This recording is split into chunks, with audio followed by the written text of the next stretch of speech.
Hello, I'm Corinna Harrod and this is the Monday Night Review. Hello and welcome to episode 132 of the Monday Night Review. I do hope you're well.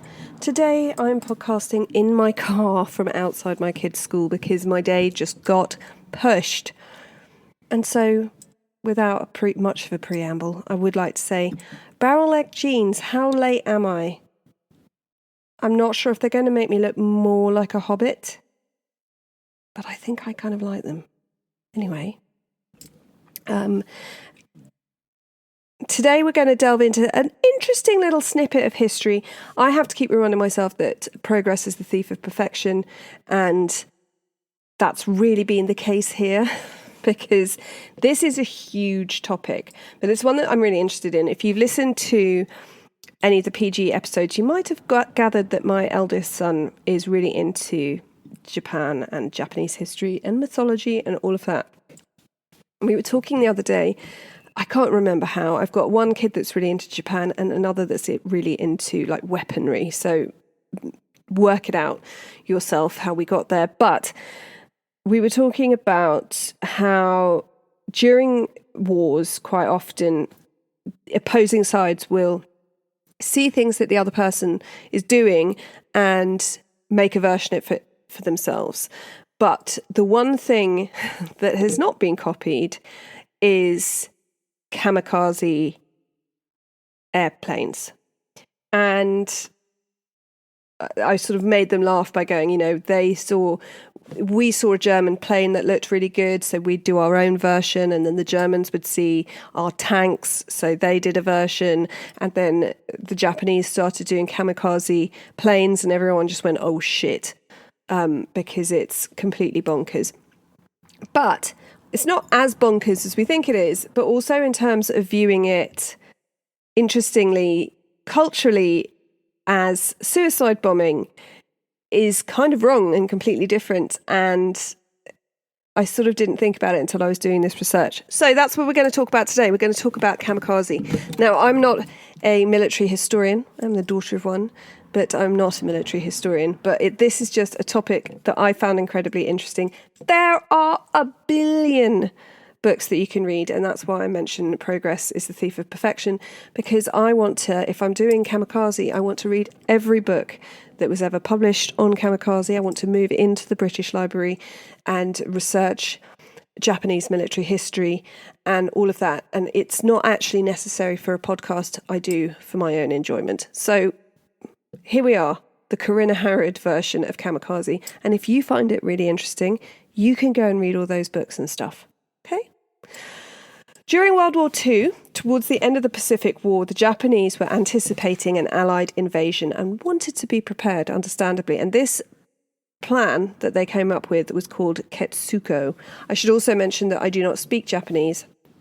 And so anyone who is Japanese or speaks Japanese and listens, I am so sorry. I'm trying my best. So this plan's called Ketsuko and was understood that conventional warfare was just not going to cut it. And the Japanese have this huge cultural idea of not being defeated, not giving up, which we'll go into a bit later. And so they had to come up with another plan. And this other plan was the Japanese Special Attack Units, often abbreviated to Tokotai, which were specialized units of the Imperial Japanese Navy and Imperial Japanese Army that are basically created and used for suicide missions. These include kamikaze aircraft, Fukuryu frogmen, and several types of suicide boats and submarines. And today we're going to focus on kamikaze. I might do mini-sodes on the frogmen and the submarines because they are also terrifying. It's an accepted method of fighting in Japan, largely attributed to the samurai system and its Bushido code, which is all about behavior, death before dishonor, death before defeat, and all of that. So kamikaze means divine wind or spirit wind. The Divine Wind Special Attack Unit is what kamikaze means. And about 3,800 kamikaze pilots died during the war, and more than 7,000 naval personnel were killed by kamikaze attacks. So I just thought this was Japanese military being badass crazy and just going for it. But that's not the case. Japan was losing in the air, having been a really dominant force. I think an overlooked force. They had lost their best pilots and a lot of their best planes, and their aircraft that they were left with were outdated. They had planned for a really quick war, and the war was obviously dragging on for years, and they just didn't have the manpower, the pilot knowledge, and the equipment for it. So they needed to come up with an alternative. The carrier battles in 1942, particularly the Battle of the Midway, just completely damaged the Imperial Japanese Navy Air Service, IJNAS, and the knowledge of the men they lost in this was irreplaceable. So they were really stuck. They didn't have these air veterans with the flying hours that they needed. The US Air Force, however, seemed unstoppable, and they were advancing on Japanese territory, which is why Ketsuga came into planning, because they were just advancing and they had really technically badass planes. So the Japanese were unwilling to surrender, and when the important Japanese base of Saipan fell to Allied forces on the 15th of July 1944, and the prediction that they would aim for the Philippines because of its proximity to Tokyo and the oil fields of Southeast Asia and Japan, they needed to come up with an idea. And with the strict military code of the samurai, they were going to go to extreme lengths to avoid defeat, and Tokutai came into being. Before they were officially created, both Allied and Axis pilots, who were already mentally prepared to die, had made the decision to deliberately crash into an important target if they were going down anyway, or to avoid capture. So a number of pilots, when they knew that their plane was going to crash, made sure that they aimed it for a significant target, but it wasn't a planned or deliberate move. Then Captain Motoharu Okamura is believed by some, there's a bit of a debate going on here, but he's believed by some to be the first person to come up with the idea of kamikaze tactics. And it's thought that the first attempt was on the 13th of September 1944, which was a failure. So that's why there's not a real record of it. Lieutenant Takeshi Kosai and a sergeant were selected, lucky them, and 2 100-kilo bombs were strapped to their planes, and they set off planning to crash into aircraft carriers. And though they never returned, there was no attack ever reported. And obviously at this time, especially as they were probably using old planes, there was just no way of knowing if these bombs had detonated in the air and where these planes had gone down. So others have Rear Admiral Masafumi Arima as inventing the kamikaze tactic. Arima personally led an attack by a Mitsubishi G4M, known by the Allies as Betty's, twin-engine bomber against a large aircraft carrier, USS Franklin, on the 15th of October 1944. Arima was killed and as part of his aircraft hit the Franklin, and he is credited as the first kamikaze attack, though it's not actually clear whether this was planned or just I've put happy accident. Afterwards, the Japanese government had it as a planned kamikaze attack, but it's not actually known. There's no evidence to show that this was planned. He may have just opted to, if his plane was going down, head for the USS Franklin. So what I sort of hadn't thought about, because if you think of a kamikaze pilot in a film, in a black and white film, you look at a scary, badass Japanese pilot who is going to kill himself for his empire. don't really think about the fact that these attacks are not designed to kill people, but they're designed to damage valuable aircraft and the ships that carried them. To fight or defend against a force that was not only so much larger than them, but more technically adept, with the experienced men that they had in the US Air Force and Navy, was just not an option. But putting them out of commission was, if they could sink an aircraft carrier with 20 aircraft on them, then that was way better than trying to shoot down and fight with those 20 planes once they were airborne.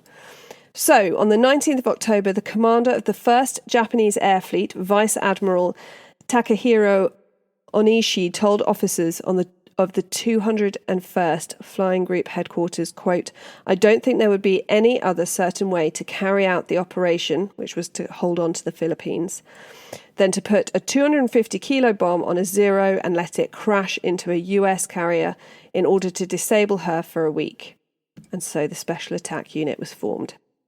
Commander Asachi Tamai asked a group of 23 talented student pilots who he'd trained to volunteer for this special attack force, and all of them agreed. Lieutenant Yukio Seki was asked to command the special attack force, and it's said that he closed his eyes, lowered his head, thinking for 10 seconds before saying, quote, "Please do appoint me to the post." But he later said, quote, "Japan's future is bleak if it's forced to kill one of its best pilots, and I'm not going on this mission for the Emperor or for the Empire. I'm going because I was ordered to." And that is also very interesting. For this is still a time when, if you went against your orders or you disobeyed, you were punished. Quite often you were shot. So it's kind of like, you either do this mission and look good, or possibly we'll just shoot you for not saying that you can do your mission, for not agreeing to do your mission. So Japanese forces claim that there were so many volunteers to be kamikaze pilots that they were like a swarm of bees, and that they were so excited to take part that they were almost blissful before their final sortie. And there are stories about how they had so many volunteers that in these planes that were supposed to have, some of them had three, so some of them had three people, some of them could just have one person. So some of them would have like a pilot, a navigator, and another man, and some of them would just be designed later on to just have the one pilot. But there's stories of them being packed because there were so many volunteers, so many people were keen to die for their country, but also it's a time for incredible propaganda. So it was, if you do this, you will save your family. If you do this, you will put an end to the war.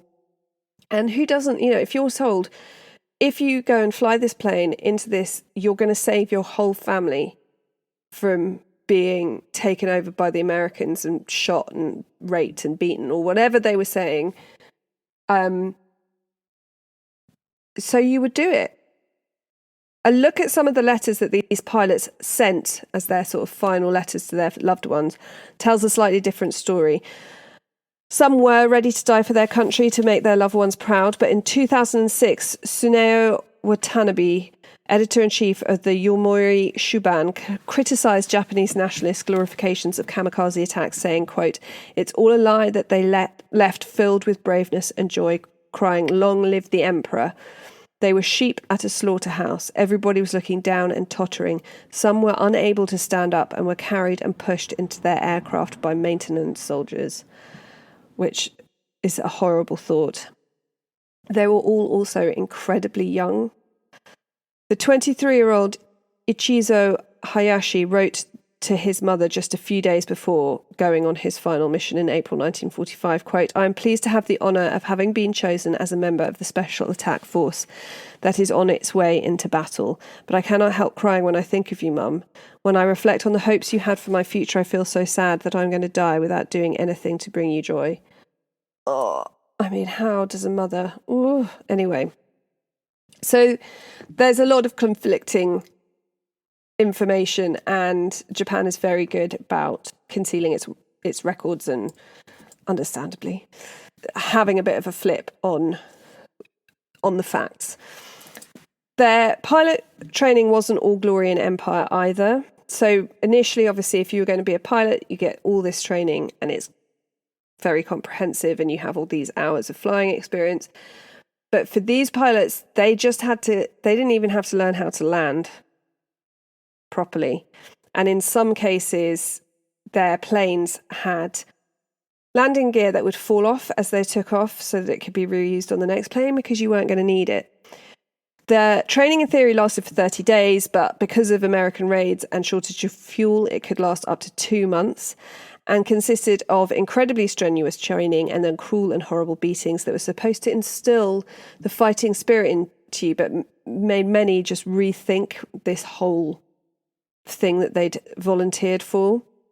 Some men just got so beaten that they couldn't see properly, and it just sounds horrible. I think you volunteer and you think people are going to be amazed. Well done, you volunteered, this is a horrible mission. But they were treated just horrendously. And you think, how much fighting spirit do they need? They're not going to be doing any hand-to-hand fighting. Pilots were given a manual that told them everything from the importance of staying healthy and attaining a high level of spiritual training, which they would need, but also that they should turn back if a suitable target wasn't found. They weren't to waste their lives. And one pilot who kept using this reason to turn back kept coming back and saying that he couldn't find a suitable target, was shot on his 9th return. The pilots were told to where to aim on the boats and what to avoid, and never to close their eyes in case they lose track of their target. And it just sounds so scary. Ceremonies were carried out before the Kamikaze pilots departed. On their final mission, they shared ceremonial cups of sake, and along with all Japanese aviators that were going over unfriendly territory, they were issued with a pistol, which they could end their lives with if they were captured, if they came down but were still alive and were going to be captured. And like all Japanese Army and Navy servicemen, they would wear their seninbari, a belt of 1,000 stitches, which was given to them by their mothers. And they also composed and read a death poem, which is what samurai would do before committing seppuku.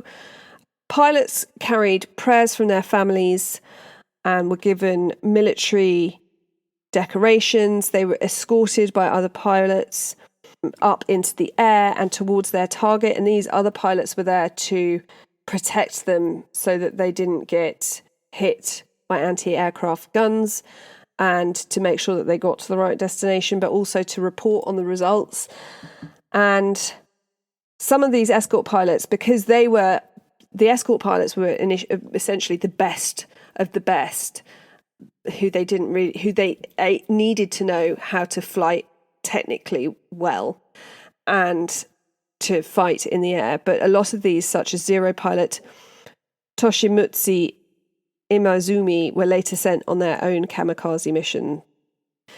Kamikaze aircraft were essentially pilot-guided explosive missiles, initially converted from regular aircraft and then later purpose-built to be flown into enemy aircraft carrier ships. About 90% of kamikaze attempts were successful, but in terms of damage caused to the targets, they were way more accurate than conventional attacks would have been, and they were often able to hit their target even if they'd been tracked and taken down by anti-aircraft. They were still able to do some damage.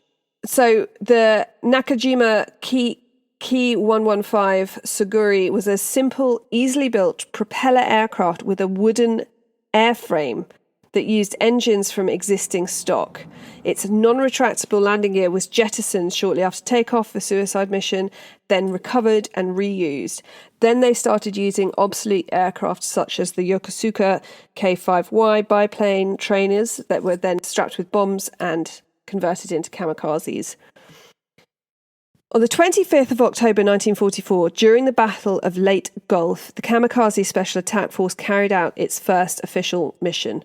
5 Mitsubishi A6M0s, called Zeeks by the Allies, led by Lieutenant Seki, who we talked about earlier, were escorted to the target by leading Japanese ace Hiroyoshi Nishizawa, who was called I can't remember what he was called. He was called something like the Flying Devil. He was a really ace, brave, fearless pilot who would later be turned down. He volunteered for a kamikaze mission and they turned him down, and he actually got shot down the next day. And on Seki's team attacked several escort carriers. 1-0 attempted to hit the bridge of the USS Kitkin Bay, but instead exploded on the port catwalk and cartwheeled into the sea. 2 others dived at the USS Fanshawe Bay, but were destroyed by anti-aircraft fire. The last 2, which Seki was among them, ran at the USS White planes, but Seki was under heavy fire. He was trailing smoke, and he aborted the attack on the White planes and banked towards the USS St. Lo, diving into the flight deck, where his bomb caused fires that resulted in the bomb magazine exploding, sinking the carrier. Vice Admiral Takahiro Onishi was thrilled with the first day of the Divine Wind. This is exactly what he wanted to happen.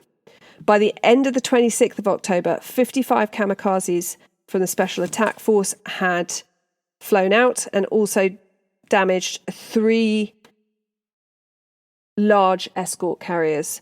Over the 2 days, 7 carriers were hit, as well as 40 other ships. 5 were sunk, 23 heavily damaged, and 12 moderately damaged. So remember, those 23 heavily damaged, great. They're out of action.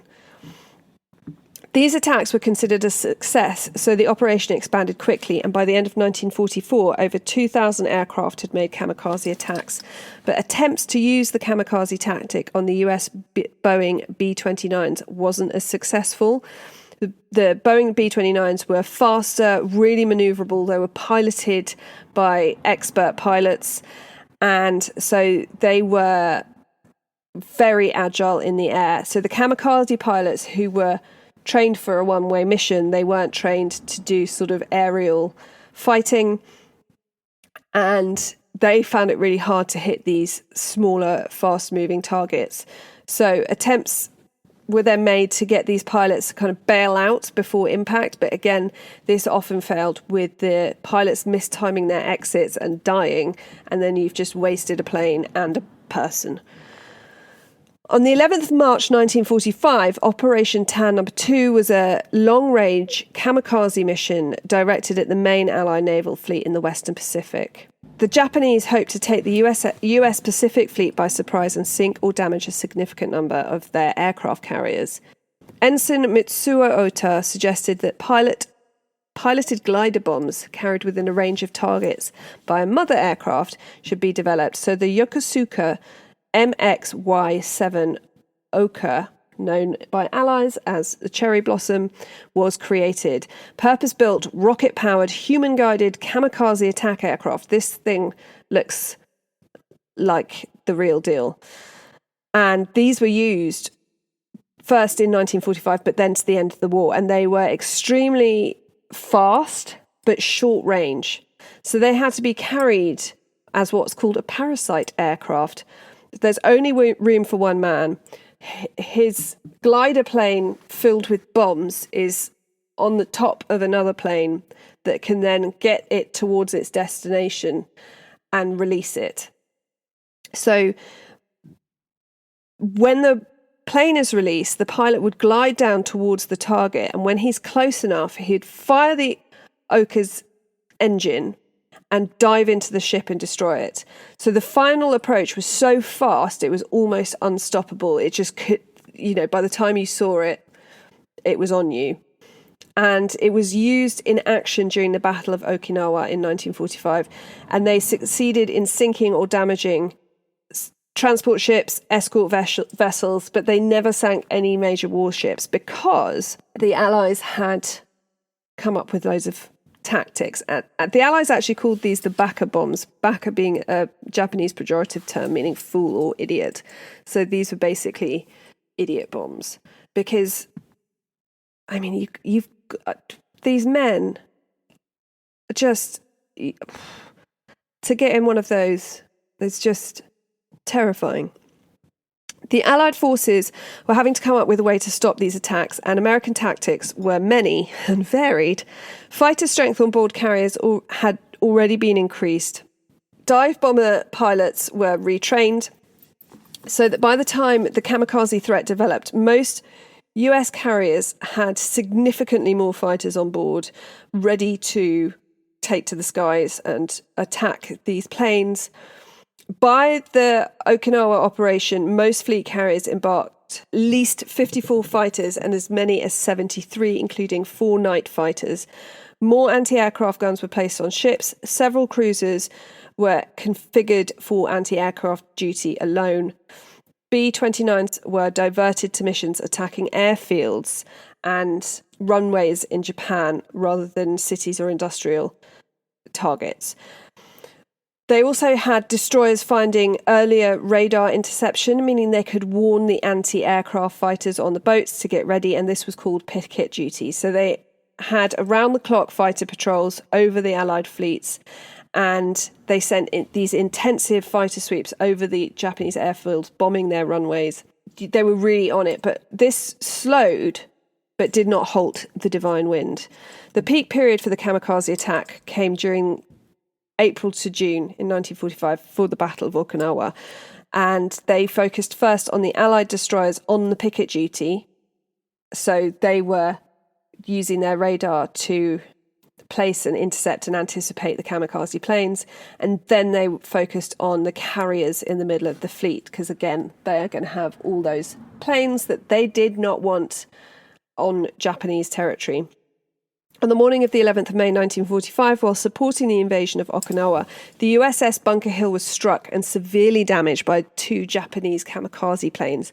A Zero fighter plane piloted by Lieutenant Junior Grade Saizo Yasunori emerged from low cloud, drove towards the flight deck on the starboard quarter and dropped a 550-pound bomb that penetrated the flight deck and exited from the side of the ship at gallery deck level before exploding in the ocean.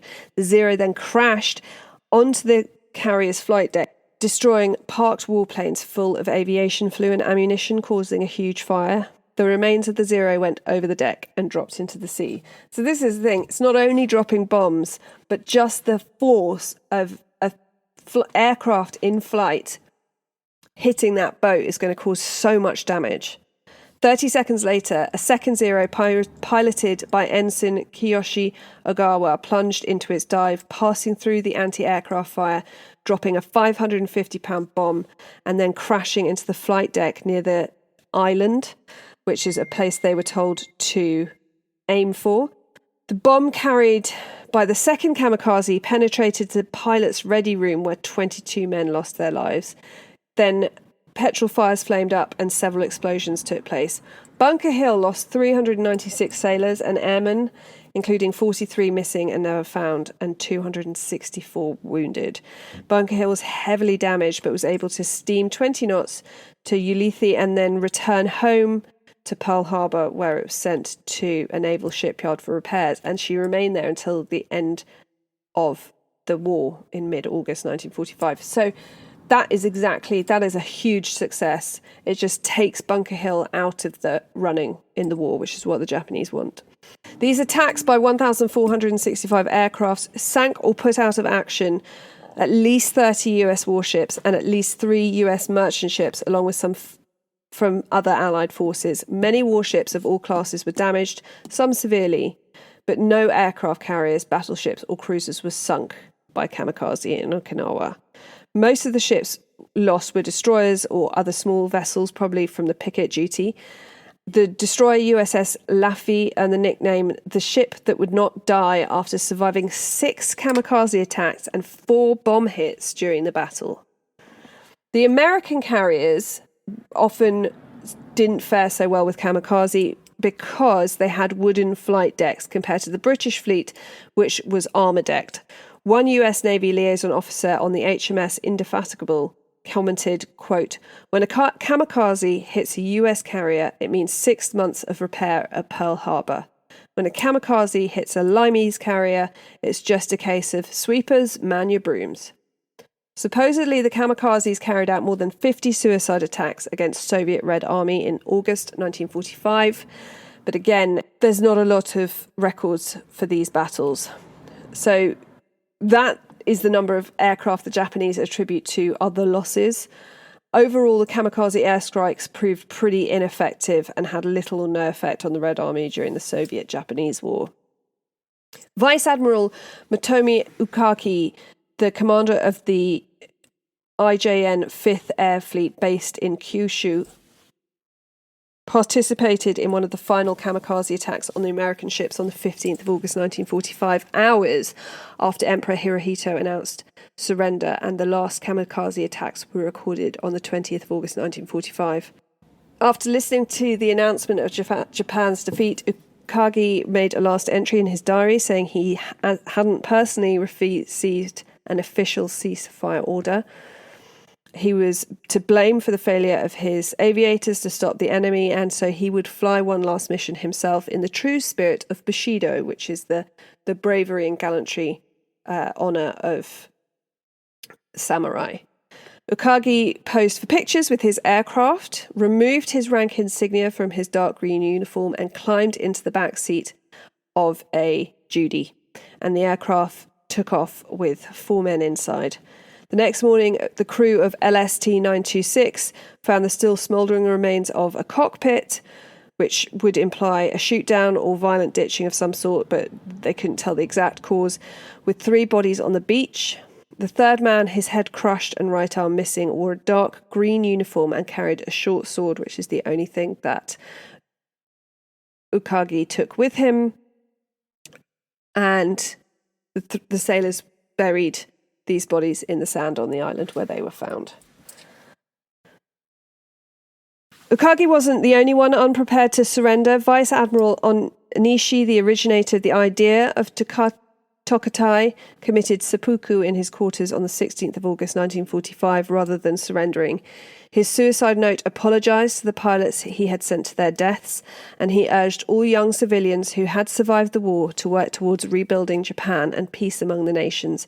He also stated that he would offer his death as a penance to the kamikaze pilots and their families, and so accordingly he did not use a kaishakunin, which is the second who will execute the warrior who's committed seppuku by beheading him, and so he died of self-inflicted injuries over a period of 15 hours.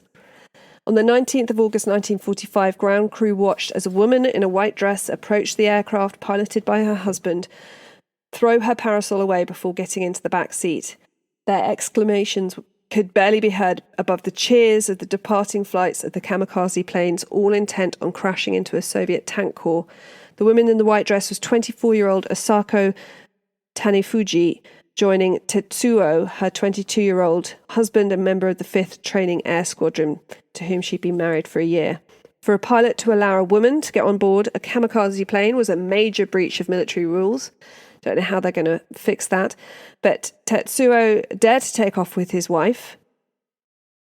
Not a lot they can do once he's taken off, if he's not planning on coming back.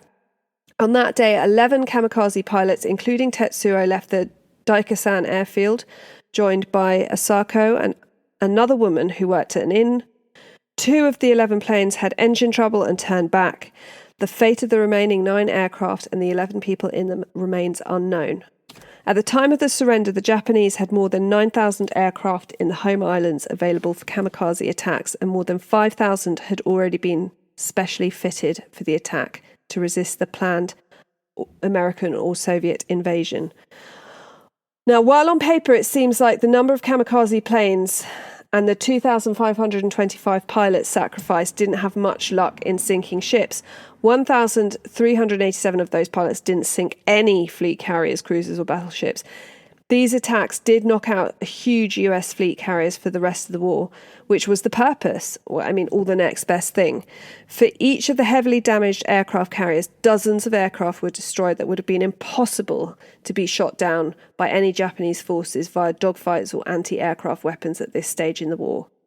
By the end of the war, 30 American ships had been sunk, 368 damaged, and almost 10,000 US Navy personnel killed or wounded by the kamikazes. Kamikaze pilots who returned and survived were stigmatized for years. It was really shameful. Shigeyushi Hamazono had 3 attempts during the final months of World War II. He was sent out, ordering him to crash dive a single-engine plane stuffed with bombs into an American warship. Bad weather aborted the first mission, an oil leak aborted the second, and on his final attempt in April 1945, he encountered 3 American pilots over the Sea of Okinawa. In the ensuing dogfight, he was burned, took shrapnel in the shoulder, but his plane limped home. He says, quote, "I was, of course, ready to die." And he was on standby to fly a 4th mission when Japan capitulated to the Allies. Denied the opportunity to redeem his honour, he felt disgraced. Quote, "I wish I had died." He points out how kamikaze survivors, as they're known, resent the world's adoption of the term to refer to any suicide bomber. The kamikazes attacked military targets. In contrast, quote, "The main purpose of a suicide bomber is to kill as many innocent civilians as they can. That," he says, "is just murder." And that is the very brief history of Kamikaze. I'm back in my kitchen. I've just got the kids to bed. I had to get all the facts out in the car, and I was late. I was late to pick my children up. Such was my dedication to the podcast. They're now in bed. I've got a washing machine going, a tumble dryer going, a dishwasher going. So I'm going to sign off. I hope you enjoyed today's episode. I find the whole thing intriguing. I find war distressing. I love the samurai code and Bushido, and I had no idea that people were still committing seppuku so recently. So obviously I'm going to look into that, but horrible way to go. I do love to hear from you, so you can follow me on social media at The Monday Night Review, or email me themondaynightrevue@gmail.com. You can check out the Patreon where there are extra episodes and stories. I might do a little bit more Japanese military shenanigans over on there. And until next time, be kind, stay safe, and always check the back seat before you drive.